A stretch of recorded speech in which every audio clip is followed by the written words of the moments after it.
Chapter title: The Glow in the Ashes.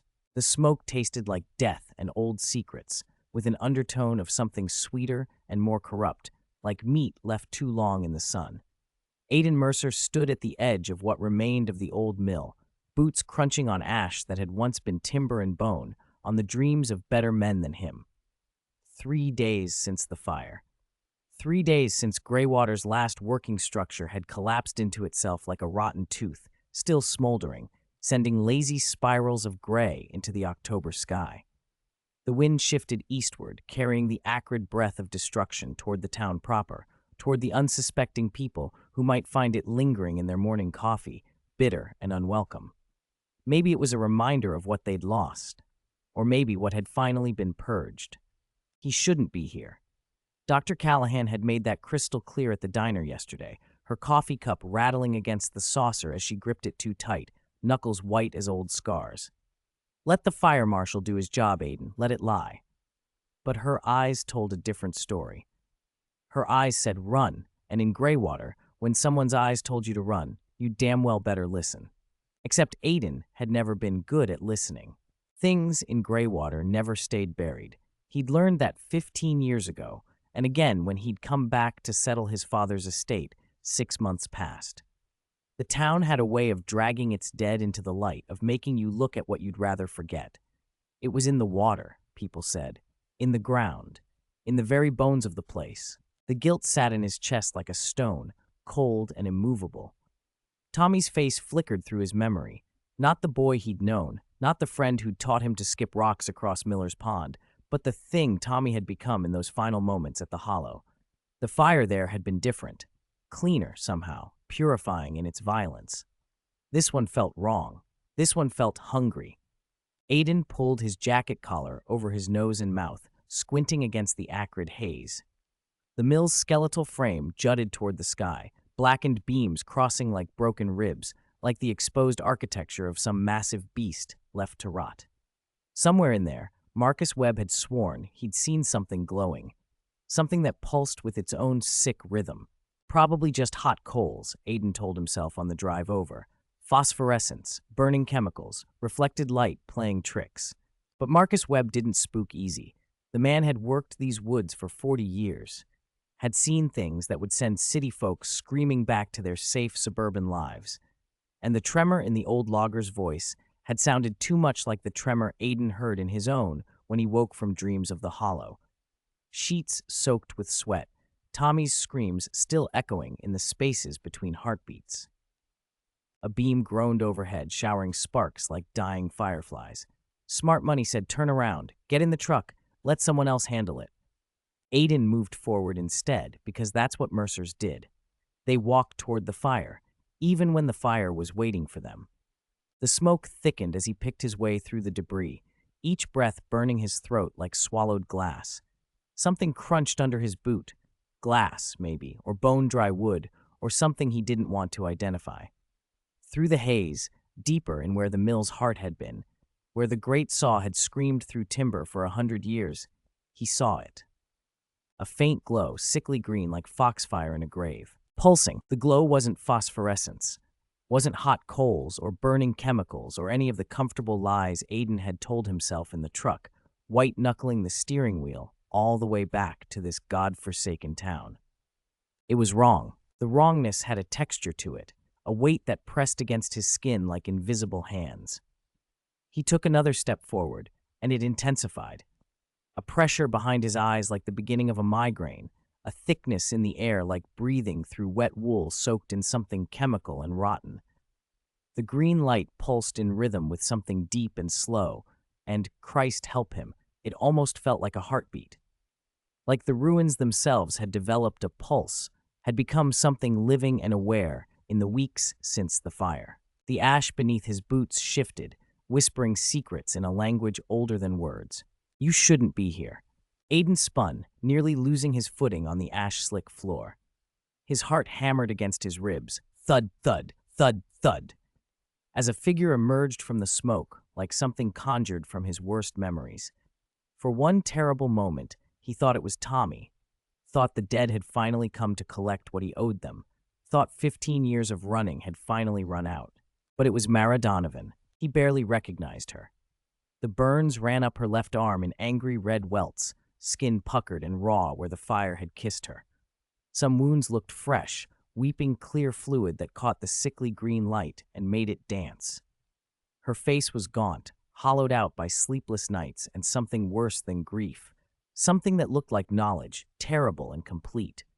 Her eyes had that thousand-yard stare he'd seen in soldiers, in survivors, in people who'd looked into the abyss and found it looking back with interest. And hunger. Mara, Jesus, what are you doing here? Those burns need medical attention. It knows our names. Her voice came out flat, dead, like a recording played back through damaged speakers. Like something vital had been scooped out of her and replaced with static. It knows what we did, what we didn't do, what we pretended not to see. The smoke shifted between them, and Aiden caught another glimpse of that sickly glow. Closer now, brighter, pulsing with that awful rhythm, thud, thud, thud, thud, like a heart buried deep in the earth. The scientific part of his brain, the part that had earned him a doctorate, that believed in observable phenomena and rational explanations, that had spent 15 years hiding behind peer-reviewed journals and academic respectability, cataloged details with desperate precision. Bioluminescent organism, possibly fungal, feeding on the ash-rich environment and the chemical residue from the mill's final hours. But the part of him that had grown up in Graywater, that had watched Tommy change at the Hollow, that had run screaming into the night and never looked back, that part knew better. That part was screaming again. "It's just fungus," he said, not believing it even as the words left his mouth, tasting the lie on his tongue like copper and ash. Probably some kind of. It whispered my name. Mara's eyes locked onto his, and he saw the fear there, bright and terrible and absolutely certain. The fear of someone who'd seen behind the curtain of the world and discovered something waiting there in the dark. Not out loud. Inside, where the thoughts live, where the memories hide. It knows you too, Aiden. It's been waiting for you to come back. The glow pulsed again, stronger, and this time Aiden felt it, a presence, vast and patient and utterly alien, turning its attention toward them like the beam of a lighthouse sweeping across dark water. Like something that had been sleeping was finally terribly awake. His confidence cracked like ice over deep water, and the cold came rushing in. Mara felt the whisper before she heard it. It started as a vibration in her teeth, a frequency that shouldn't exist in the natural world. Too low for sound, too high for silence. The burns on her arm began to itch, then to sing, the damaged nerve endings lighting up like Christmas lights strung through her flesh. She'd felt this before, in the moments before the fire had taken her, when the fungus had bloomed across the mill floor like a cancer spreading through healthy tissue. When it had spoken her deepest shame in a voice that sounded like her dead mother. Then she heard it, soft, almost gentle, the kind of voice that might call a lover home or lure a child into dark woods. Aiden, not from any direction, from everywhere, from the ash beneath their feet and the smoke curling through the ruined rafters and the very air pressing against their skin. It wrapped around his name like a caress, drew it out into something obscene. Aiden, making two syllables into a promise and a threat. The sound slithered through the mill's skeleton, intimate and knowing, the way a predator might taste the air for prey. Aiden froze. She saw it in the sudden rigidity of his spine, the way his head cocked slightly to the left like a dog hearing a frequency meant only for him. His eyes went distant, unfocused, the pupils dilating until they swallowed the blue entirely. She recognized that look. Oh God, she recognized it. She'd worn it herself 3 days ago when the fungus had shown her things. Memories that weren't hers. Futures that shouldn't be. The spaces between moments where reality grew thin and something else leaked through like sewage through cracked pipes. The green glow pulsed brighter, throbbing with a rhythm that matched her racing heartbeat. Lub-dub. Like the mill itself had grown a heart, diseased and swollen. The whisper came again, and this time she heard the hunger beneath its gentleness. The appetite. Come closer. Let me show you what Tommy saw. Let me show you what you did to him. No. The word tore from Mara's throat, raw and desperate, tasting of copper and ash. Her hand shot out, fingers closing around Aiden's arm with enough force to leave bruises. Through the fabric of his jacket, she felt his muscles twitching, responding to something she couldn't hear, something meant only for him. His skin radiated heat like he was burning from the inside, like the fever that comes before the change. The expression looked too much like hope, too much like surrender, too much like the look she'd seen on her own face in the bathroom mirror after the fire, standing at 3 in the morning with a bottle of pills in one hand and a glass of water in the other. The fear crystallized into something sharp and clean, cutting through her paralysis like a scalpel through infected flesh. She'd lost too much already. Her arm, her peace, the comfortable lies that had let her sleep at night. She wouldn't lose him too. Not to this. Not to the thing that wore the ruins like a skin and spoke in voices stolen from the dead. Not today. Mara yanked him backward, hard, putting her whole weight into it. Her boots skidded in the ash, raising small clouds that caught in her throat and tasted like crematorium dust. "We're leaving." Mara's grip on his arm was an anchor, dragging him back from depths he hadn't known he was drowning in. Aiden blinked, his vision clearing like someone had wiped condensation from glass, and the whisper receded. Not gone, never gone, but waiting just beneath the threshold of hearing like a predator in tall grass. His heart hammered against his ribs, and his mouth tasted like he'd been licking batteries. "Wait." His voice came out hoarse, damaged. He pulled free from Mara's grasp, gentler this time, and reached into his jacket pocket. The lead-lined specimen jar was heavy in his palm, its weight the only solid thing in a world gone soft and uncertain at the edges. "I need a sample." "Are you insane?" Mara's eyes went wide, the whites showing all around like a spooked horse. Her voice climbed half an octave. "You heard it. You felt what it—" "That's exactly why." Aiden unscrewed the jar's lid, the threads grinding with the particular resistance of lead on lead. His hands shook, but he kept them steady through sheer force of will. Through the desperate need to know, to understand, to drag this thing into the light of scientific inquiry where it could be cataloged and explained and rendered harmless. If we don't study it, if we don't understand what it is— He moved toward the glow. The air thickened immediately, pressing against his skin like invisible mud. That metallic tang intensified, copper and ozone and something else, something organic and wrong, like blood left to oxidize in a sealed container. The green light pulsed faster now, thud, thud, thud, excited, eager, and Christ help him, but he swore he could feel it reaching for him. Not with anything physical, with something deeper. Something that bypassed flesh entirely and went straight for the soft parts inside where guilt lived and festered. His boot touched the edge of the fungal mass. It wasn't just growing on the ash. It was part of it now, threaded through the debris like mycelium through soil, like cancer through healthy tissue. The root system spread in fractal patterns that hurt to look at directly, geometries that suggested intelligence, purpose, design. Aiden knelt, every instinct screaming at him to run, and scraped a sample into the jar with hands that remembered dissection labs and fieldwork and the comfortable rituals of science. The moment the fungus touched the lead-lined interior, the whispering stopped. The silence was worse. It pressed down like a held breath, like the pause between lightning and thunder, like the moment before a scream. Aiden sealed the jar with trembling fingers, the lid clicking shut with a finality that sounded like a coffin closing. The weight of unseen eyes pressed against him from every direction, from the smoke, from the ruins, from the earth itself. Watching, waiting, knowing he'd won, he had his sample, safe in its lead tomb. So why did it feel like he'd just lost something vital? Something he couldn't name, but would miss desperately in the days to come. Something that, once gone, could never be recovered. The jar felt heavier than it should, heavier than lead and glass and fungus could account for. It felt like it was full of endings. They emerged from the ruins like survivors of a shipwreck, coughing ash and something darker that clung to the back of the throat, a taste like copper and rotting earth, like licking a handful of old pennies found in a dead man's pocket.